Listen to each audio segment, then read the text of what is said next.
দেখ না বাবা, বৌমার কাছে আছে কিনা, থাকলে 200 টাকা দে, অনেক যন্ত্রণা হইতেছে। Okay bye. আমার বউটা না একদম আমার মায়ের মতো, কিচ্ছু চাওয়ার আগেই দিয়ে দেয়। আর এই যে দেখেন, এই যে 1 লাখ টাকা, এইটা আমার বউ দিছে ব্যাংকে রাখার জন্য। আমার বউ তো না টাকার মেশিন। আর তোর বউ মাসের পর মাস লাখ লাখ টাকা ইনকাম করে গাড়ি বাড়ি সব কিছু করে ফেলাইছে। কি এই বসের ঠ্যাঙের উপরে বসার চাকরি কি তোর বউ? ছি! Hello viewers, MPH Multimedia. Like, comment, share and subscribe please.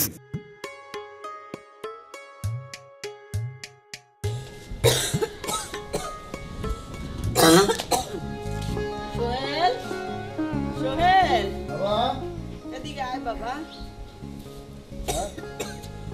আমার কাশিটা অনেক বাইরে গেছে বাবা, তোর কাছে 200 টাকা হইব? কয়দিন ধরে বুকে অনেক যন্ত্রণা, কাশি হইতাছে, একটু ওষুধ কিনবো। মা, আমার কাছে টাকা পয়সা চাই, আমারে শরম দিও না। আমার কাছে তো কোনো টাকা পয়সা নাই। চাকরিটা যাওয়ার পর থেকেই কেমন জানি নিজেই বেকার হয়ে গেছি। হাতে তো টাকা পয়সা কিচ্ছু থাকে না। ওই যে রমিওর দোকানে গিয়ে চা খাই, সেখানেও টাকা পয়সা পাই, দিতে পারি না, চাও দিতে চাই না। আর তাছাড়া তোমাকে বৌমা মাস শেষে বেতন যা পায় সব তো তোমার হাতেই দেয়, আমার হাতে তো দেয় না। বৌমা 18,000 টাকা দিয়েছে ঠিক আছে, কিন্তু এই যে সারা মাস ধরে আমরা বাকি খাই, বৌমা টাকা দেওয়ার লগে লগে তো দোকানে দিয়ে দেই। তোর কাছে না থাক, দেখ না বাবা, বৌমার কাছে আছে কিনা, থাকলে 200 টাকা দে, অনেক যন্ত্রণা হইতেছে, একটু ওষুধ এনে খাই। আচ্ছা ঠিক আছে, তোমার বৌমারে ডাক দিয়ে দেখি তার কাছে কিছু টাকা পয়সা আছে কিনা। নিপা, হ্যাঁ নিপা। আমাকে ডাকছো? হ্যাঁ, মা অসুস্থ, কিছু ওষুধপাতি নিয়ে আসবো। মার কাছে তো টাকা পয়সা নেই, আমার হাতেও তো টাকা পয়সা নেই। যদি 400-500 টাকা তোমার কাছে থাকতো, মারে দিতাম। আমার কাছে তেমন টাকা নাই, শুধু গাড়ি ভাড়াই আছে। দাঁড়াও একটু দেখি। আমার কাছে 170 টাকা আছে। আমার তো গাড়ি ভাড়াই 100 টাকা লাগবে। মা, আপনি 70 টাকা রাখেন। 70 টাকা কি হইব? ডাক্তারের ফি তো 100 টাকা দিতে হইব, আর 100 টাকার ওষুধ আনতে হইব না। 70 টাকা কিছুই হইব না, থাক, আমারে টাকা দিতে হইব না, তুমি টাকা তোমার কাছেই রাইখা দাও। এই যে, দেখো, রাগ করে ঘরের মধ্যে চলে গেল। আচ্ছা, তুমি যে 21,000 টাকা স্যালারি পাও, এটা কি সত্যি? কেন, তোমার আমার স্যালারি নিয়ে কোনো সন্দেহ হয়? না, সন্দেহ করি না। তবে একটা কথা কি, তুমি যে অফিসে চাকরি করো, শাকিলের বউ সে একই অফিসে চাকরি করে, একই পোস্টে। শাকিলের বউ কত টাকা স্যালারি পায় আর তুমি 21,000 টাকা স্যালারি পাও। এইটাই তো আমার কাছে কেমন কেমন ধরে লাগে।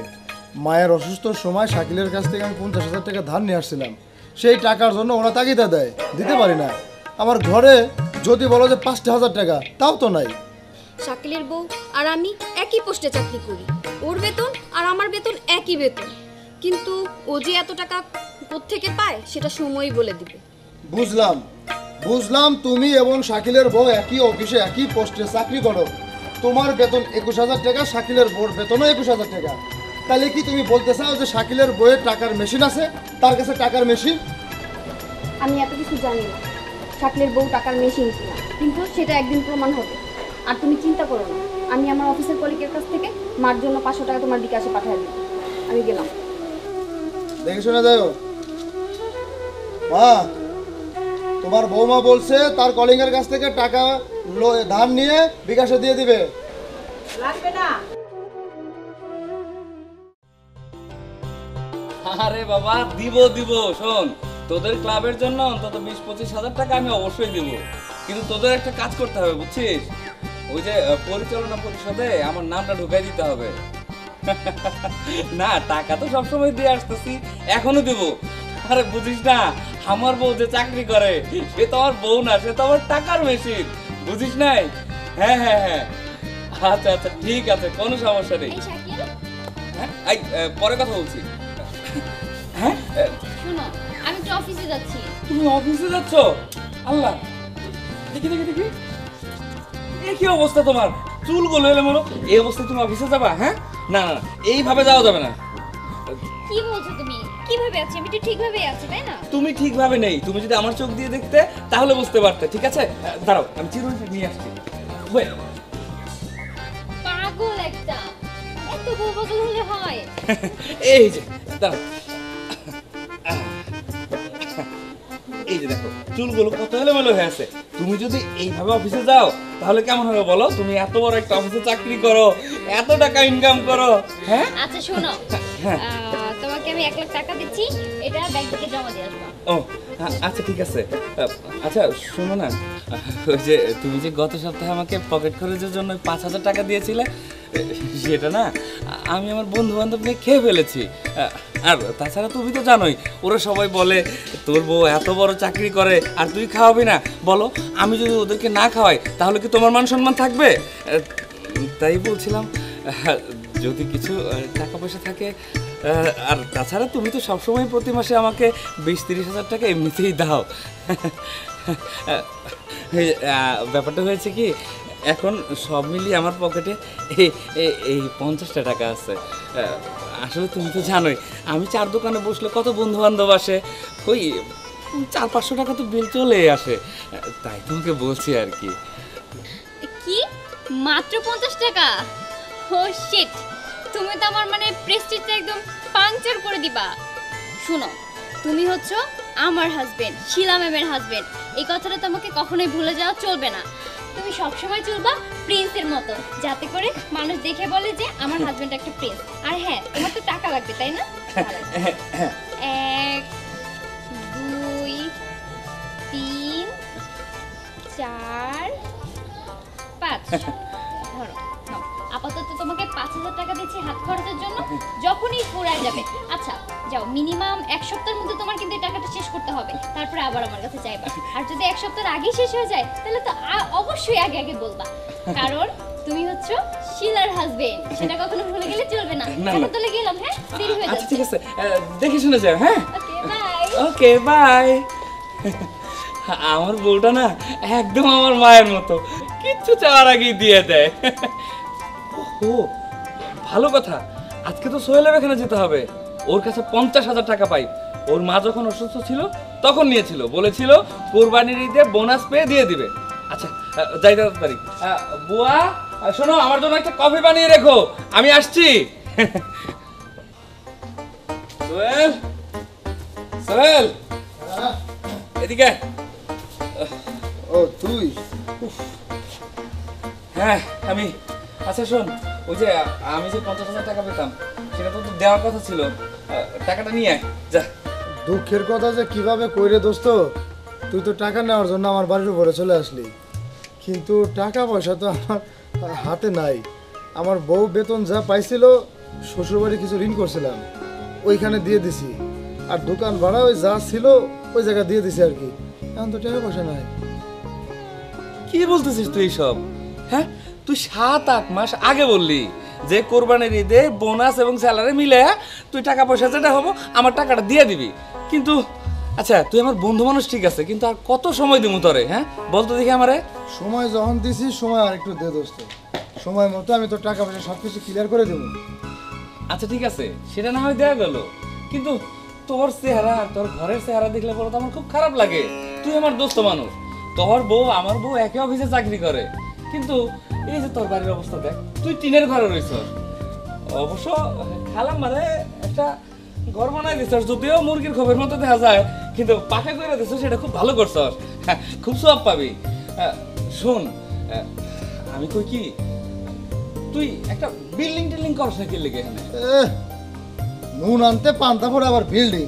আমি একটা জিনিস বুঝি না, তোর বউ আমার বউ একই অফিসে একই পোস্টে চাকরি করে, তো তোর বউ এত টাকা স্যালারি পায় আর আমার বউ মাস শেষে মনে করছে টাকা গুনতে গুনতে টাকা শেষ হয়ে যায়।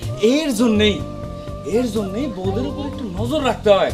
শোন, আমি শুনছি যে ওই বউরা নাকি ওই শহরে, মানে যদি টাকা পয়সা বেশি হয় তাহলে আবার শহরে আরেকটা জামাই রাখে। হ্যাঁ, তোর তোর বউ একটু খবর নিয়ে দেখ না।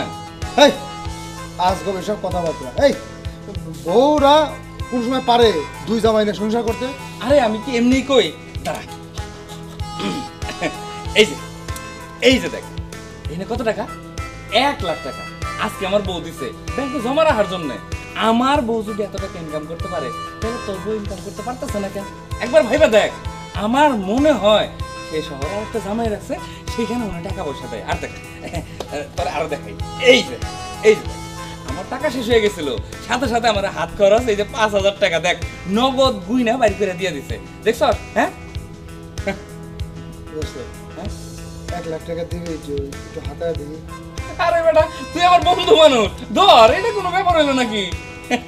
আল্লাহ, এই জীবনের প্রথম হাতাইলাম রে ভাই। আচ্ছা ভালোই তো লাগে। হ্যাঁ শোন দোস্ত, তাহলে আরে টাকা দে, এটা আমার বউর টাকা, জমা দিতে হইব ব্যাংকে। শোন তাহলে আমি যাই, ওই জমা দিতে আবার দেরি হয়ে যাবো। কিন্তু খালাম্মা কই? আরে কোশ না, মার একটু অসুস্থ, মার কাছে টাকা পয়সা ছিল না। আমার বউ কার কাছ থেকে যেন 500 টাকা ধার করে দিল, সেই টাকা নিয়ে ওই ডাক্তারের কাছে গেছে, ডাক্তার দেখে। ধার করে কে লেগে দেবো? হ্যাঁ আমি থাকতে কেন ধার করে দেবো? দাঁড়া, এই যে ধর, এটা রাখ, মনে কর খালাম্মার ওষুধের টাকা আমি দিয়ে গেলাম, ঠিক আছে দোস্ত? সম্ভবত একটু তাড়াতাড়ি টাকাটা শোধ করিস। হ্যাঁ যাই আমি। দোস্ত, কি এটা তো মার লেগে দিয়ে গেলি, আমার একটা দিবি? তুই তো ছোটবেলার দোস্ত মানুষ, এখন তুই এইভাবে চাইছস। আর তাছাড়া বউ আমার টাকার মেশিন, টাকা চাইলেই পাই। টাকা পয়সা আমার কাছে কোনো বিষয় না, টাকা পয়সা আমার কাছে তেজপাতা, বুঝছস? তাহলে আমি যাই। হ্যাঁ শালার চিন্তা করা যায়, হ্যাঁ এর বউ চাকরি করে, আমার বউ চাকরি করে, একই টাকা স্যালারি পায় না। কিচ্ছু বুঝি না, ও চলে রাজার হালে আর আমি চলি শালা খেতা খেত পড়ে। হ্যাঁ কপাল রে।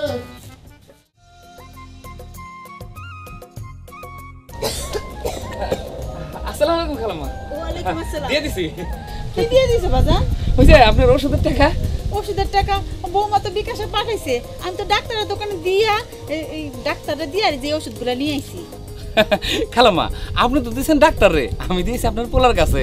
আসলে ওই আমি খবর নিয়ে জানলাম ওর কাছ থেকে যে আপনার পোলার বউ নাকি ওই যে অফিস থেকে ধার করে নিয়ে তারপর আপনার টাকা পাঠাইছে, যার কারণে ওই ধারটা শোধ করতে হবে না, দিয়ে দিছে এর লিগে।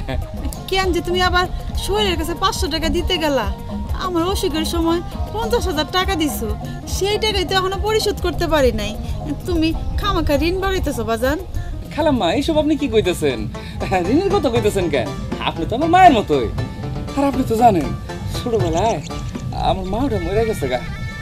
যাই হোক সেটা বড় কথা না, আসলে বড় কথা হইতেছে মা মরে গেলে কি হইব, আমার বউটাও মায়ের মতোই, খুব ভালোবাসে আমারে, দিলটা খুব নরম, যখন টাকা পয়সা চাই তখনই দেয়। এই যে দেখেন আমার হাত খরচের জন্য এই যে চাওয়া মাত্র 5,000 টাকা দিয়ে দিল, ওখান থেকে অবশ্য আপনার ওষুধের লিগে 500 টাকা, আর আমার দোস্ত সোহেল ওর হাত খরচের লিগে 500 টাকা দিয়েছি। আর এই যে দেখেন এই যে 1 লাখ টাকা, এইটা আমার বউ দিছে ব্যাংকে রাখার জন্য। আমার বউ তো না টাকার মেশিন। ও বাবা, আমি সেটা কইতে চাইছিলাম, তোমার বউ আর আমার সোহেলের বউ তো একই অফিসে চাকরি করে, কিন্তু দেখো এই সোহেলের বউ যে বেতন বুতন দেয়, আমি দোকান বাকি দিলে হাতে 2টা টাকাও থাকে না যে 2টা টাকার ওষুধ খাবো। আর দেখো তোমার বউ 1 লাখ টাকা দিয়ে দিছে ব্যাংকে থোয়ার লেগা, আবার তোমারে 5,000 টাকা দিছে, আবার তো সংসার খরচ আছেই। কেমনে যে হয় আমি ভাইবা কুলাইতে পারতাছি না। খালাম্মা আপনার একটা কথা কই, কও বাজান। আমার মনে হয় কি ওই সোহেলের বউ টাকা পয়সা আসলে ওর বাপের বাড়ি পাঠায় কিনা এটা একটু চিন্তা করে দেখেন, কারণ আমার বউ ওর বউ একসাথে চাকরি করে, একই পোস্টে চাকরি করে, তাহলে টাকাগুলো যাই কই, চিন্তার বিষয় না? হ ব্যাপারটা একটু ভালো করে ভাইবা দেখেন। হ, আমিও এই ব্যাপারটাই ভাবছিলাম। খালাম্মা আমার আবার দেরি হয়ে যেতেছে, এই টাকাগুলো তো আমার ব্যাংকে জমা দিতে হইব, তাহলে আমি যাই। আচ্ছা যাও বাবা, সাবধানে যাও, বেশি টাকা তো। চিন্তা করেন না, দোয়া করেন আমার জন্য। আচ্ছা, আজকে সোহেলের বোয়া হোক, ও নিশ্চয়ই টাকা বাপের বাড়ি পাঠায়, নাইলে ওরা এত ভালোভাবে চলে। আচ্ছা বাসায় নাই আমি।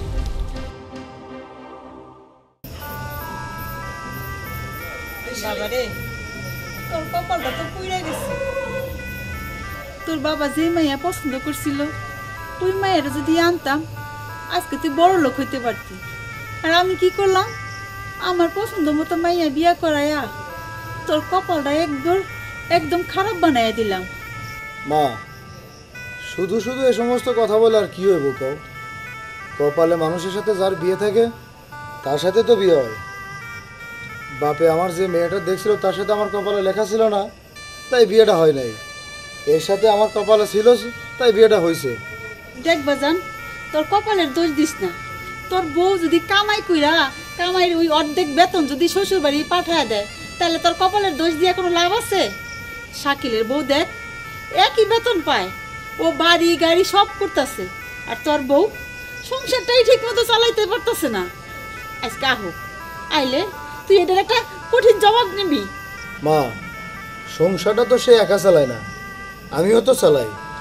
আমি ব্যবসা বাণিজ্য করে তারে এত বড় একটা চাকরি আমি নিয়ে দিলাম, ঋণ পান করে, কত টাকা পয়সা মানুষের কাছে ধার করে। সে বলছিল চাকরিটা হলে টাকা পয়সা কিছু কিছু করে শোধ করে দিব। টাকা শোধ করছে ঠিকই, আজকে কয়েক মাস যাবত আমার চাকরি নাই, কোনো ব্যবসা বাণিজ্য নাই, তার উপরে সংসারটা চলতেছে। এখন সে যদি ঠিকঠাক মতো যদি সংসারটা চালাইতে পারতো, বা আমাকে কিছু টাকা পয়সা দিয়ে ব্যবসা বাণিজ্য ধরা যেতে পারতো, তাই তো আমার সমস্যা হয় না। আমার মনে হয় সে টাকা অনেক পায়, অনেক টাকা সে বেতন পায়, কিন্তু আমার মনে হয় কি ও টাকা পয়সা অর্ধেক আর বাপের বাড়ি পাঠায় দেয়, যেটা তুমি আর আমি জানি না, ও আমাদের কাছে লুকায় রাখছে। শোন বাজান, দেখ শাকিলে কোনো কাজকর্ম করে না, কিন্তু ও সংসারটা সুন্দর মতো চইলা আবার এই যে নতুন একটা বাড়ির কাম ধরছে। আর বৌমারে যদি আমি একটা ভালো কথাও জিজ্ঞেস করি, ও বলে কি এগুলো আপনি বুঝবেন না। কিভাবে বুঝবো না? আমি কি বুঝি না? আচ্ছা ঠিক আছে মা, এই একটু যে বসে আছো কেন এইভাবে? তোমার অপেক্ষায় বসে আছি, তোমারে দুটো কথা কমু, একদম সঠিক সঠিক উত্তর দিবা। কি উত্তর দিতে হইব কও? তোমার কাছে তো আমি কোনো সময় কোনো কিছু লুকাই না। আচ্ছা সত্যি করে কও তো, তুমি যে অফিসে জব করো ওই অফিসে তুমি কত টাকা স্যালারি পাও? বলো কত টাকা স্যালারি পাও? 21,000 টাকা আমি বেতন পাই, 3,000 টাকা আমার হাত খরচ রেখা, আর বাকি 18,000 টাকা তো আমি মার কাছে দিই। মিথ্যা কথা, তুমি আমার সাথে মিথ্যা কথা বলতেছো। তুমি বেতন 21,000 টাকা পাও না, তুমি বেতন পাও মিনিমাম 42,000 টাকা। অর্ধেক টাকা তুমি আমাদের হাতে দাও, আর অর্ধেক টাকা তুমি তোমার বাপের বাড়ি গিয়ে দাও। তুমি আমারে বিশ্বাস করো না? আচ্ছা ঠিক আছে, আমি তাইলে বেতনের রিসিট না তোমার হাতে দিব। বুঝলাম, তুমি 21,000 টাকা স্যালারি পাও, কিন্তু তুমি এবং শাকিলের বউ একই অফিসে একই পোস্টে জব করো। সে কত টাকা বেতন পায়, সে গাড়ি বাড়ি কত কিছু করে ফেলছে, আর তুমি তুমি যেখানে সেখানে রয়ে গেছো। তাহলে সে এত টাকা কিভাবে ইনকাম করে? সে কি টাকার মেশিন? ও এই কথা। আচ্ছা কালকে দুপুরবেলা অফিসে যাইও, শাকিল ভাইরে নিয়া বসের রুমে যাইও, তাইলেই সব প্রশ্নের উত্তর পাওয়া যাবা। ওই অফিসে গেলে আমি কি দেখবো, কি এমন দেখাবা যে সে কত টাকা পয়সা ইনকাম করে বা সে কি করে? হ্যাঁ, সেগুলো আমি মুখে বলবো না, কালকে শাকিল ভাইরে নিয়ে তুমি অফিসে যাও, তাহলেই নিজের চোখে দেখতে পারবা। আচ্ছা ঠিক আছে, কালকে আমি অফিসে যাবো, নিজের চোখে দেখবো কে কি করে। হো বাজান, নিজের চোখে যাইয়া দেখবি। বউর যখন দেখতে গেলাম তখন তো বৌমা কইলো যে উনি ডিগ্রি পাস, আমার মনে হয় উনি মেট্রিক পাস। তাইলে শাকিলের বউর মনে হয় পিয়নগিরি করে, এই জন্য বেতন কম পায়। তুই যাইলেই খোলাখুলিভাবে সব দেখতে পারবি। না মা, সে ঠিকই ডিগ্রি পাস, আমি সার্টিফিকেট দেখছি না। আচ্ছা ওই জায়গায় গেলেই বুঝতে পারবি শাকিলের বউ কোন পোস্টে কাজ করে আর আমগো বউ কোন পোস্টে কাজ করে। একই পোস্টে রে মা, আমি কালকে গেলেই বুঝতে পারবো। যাও, হ্যাঁ। অনেক রাত হয়ে গেছে, শুয়ে পড়ো। যাও, আচ্ছা যাও। তুই খাওয়া দাওয়া করে শুয়ে পড়িস। আচ্ছা যাও।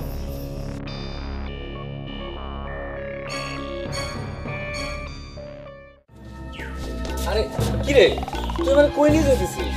শোন, আমার বউ এবং তোর বউ যে কোম্পানিতে জব করে সেই কোম্পানির হেড অফিস হচ্ছে এইটা।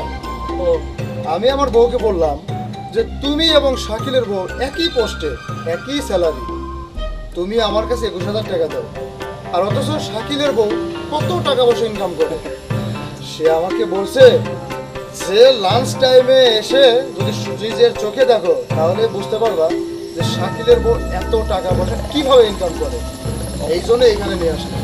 ওহো, আচ্ছা আচ্ছা, তার মানে এটাই অফিস না?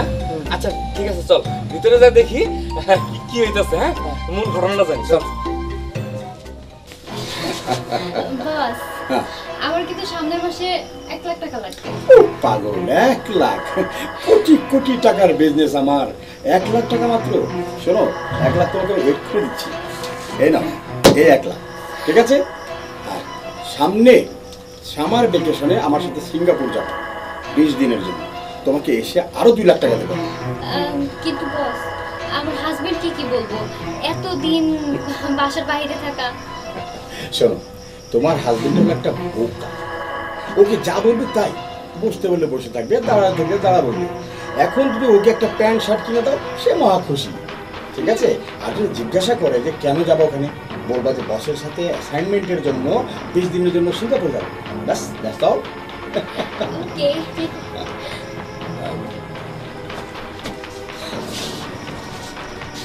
আচ্ছা, তাই তো বলি যে আমার বউ তোর বউ একই পোস্টে জব করে, আমার বউ পায় মাত্র 18,000 থেকে 21,000 টাকা স্যালারি, আর তোর বউ মাসের পর মাস লাখ লাখ টাকা ইনকাম করে গাড়ি বাড়ি সব কিছু করে ফেলাইছে। কি রে, এই বসের ঠ্যাঙের উপরে বসার চাকরি কি তোর বউ? ছি! বাহ বাহ শিলা, বাহ! এই আমার বিশ্বাসের প্রতিদান। তুমি তুমি এইসব করে আমার আমার বাড়ি করছো, আমার খাওয়াইছো, আমার আমার পোশাক পত্র পরাইছো। আমি তো এতদিন মনে করতাম আমি জান্নাতের মধ্যে আছি, কিন্তু না, আজকে মনে হইতেছে আমি দোজখের মধ্যে আছি। না না, তুমি না কোনো একটা ভুল করতেছো। উনি তো আমার বস, আর বসের সাথে কি মানুষ এগুলো কিছু করে নাকি? আর একটা কথা না, আচ্ছা, এই সমস্ত লেকচার বাইরে গিয়ে করলে হয় না? আপনি চুপ থাকুন, একটা কথা বলবেন না। তোমাকে আমি এত বিশ্বাস করেছিলাম, সেই বিশ্বাসের ফল আজকে এই পেতে হলো। আমি কিছুতেই তোমার এই স্বর্গ চাই না। আমি আমি আমি আমি তোমাকে ছেড়ে চলে যাব, তোমার কাছে আমি থাকবো না। শোনো, আমার কথাটা তুমি বোঝার চেষ্টা করো। আমি একটা কথা শুনতে চাই না। আরে কাহিনীটা তো শোনো। চুপ থাকো, তোমার লজ্জা লাগতেছে না ওই মুখে কথা বলতে? কুলোটা দুশ্চরিত্রা। ব্যাস, অনেক বলেছো। আর না, এবার আমি বলবো, তোমরা শুনবা। আচ্ছা, কি বললা তুমি? এই কুলাটা দুশ্চরিত্রা কুলাটা এগুলো কেন হয়েছি? তোমাদের মতো কিছু মানুষদের জন্য। তোমাদের জন্য আজকে আমরা এই দুশ্চরিত্রা হইতে বাধ্য হয়েছি। আর কি বললা? বসের পায়ের উপরে বসেছিলাম। কেন বসেছিলাম তোমার কি মনে নেই? একবার তুমি আমাকে চাকরির জন্য নিয়ে গেছিলা, সেখানে 5 লক্ষ টাকা চেয়েছিল। তার পাশাপাশি কি চেয়েছিল জানো? তাদের সাথে যেন আমি সপ্তাহে 1 দিন করে 2 দিন করে তাদেরকে সময় দেই। তারপরে কি হলো? শেষমেশ কোনো কুল না পেয়ে আমি গার্মেন্টসে গেলাম। সেখানেও কি বলেছিল জানো? সেখানে বলেছিল যে আমি যদি 1 মিনিটও দেরি করে আসি, তার বিনিময়ে তারা আমাকে অ্যাবসেন্ট দিয়ে দিবে, আর অ্যাবসেন্ট না দেওয়ার জন্য তাদের কাছে আমার সময় দিতে হবে। আজকে বসের সাথে সময় দিচ্ছি দেখে খারাপ হয়ে গেছি আমরা, তাই না?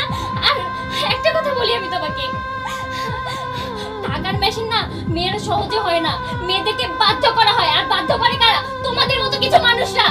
আচ্ছা, এসব লেকচার কি এখানে থামাবে নাকি আমি পুলিশ রাখতে বাধ্য হবো? চুপ থাকুন। এই আপনাদের মতো মানুষ নাই, আমার শিলার মতো সহজ সরল মেয়েদেরকে কুলোটা দুশ্চরিত্রা বানায়, টাকার মেশিন বানায়। আর কতদিন আপনারা এগুলো করে বেড়াবেন? আচ্ছা, আপনাদের কি কোনোদিন মরতে হবে না? আপনারা কি মৃত্যুর ভয় করেন না? আচ্ছা, মৃত্যুর ভয় না নাই করলেন, একটাবার তো ভাবতে পারেন, আপনার যে বয়স, নিশ্চয়ই ওর বয়সে একটা মেয়ে আছে আপনার।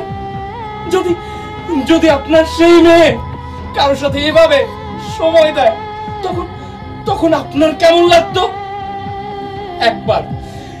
একবার শুধু ভেবে দেখবেন।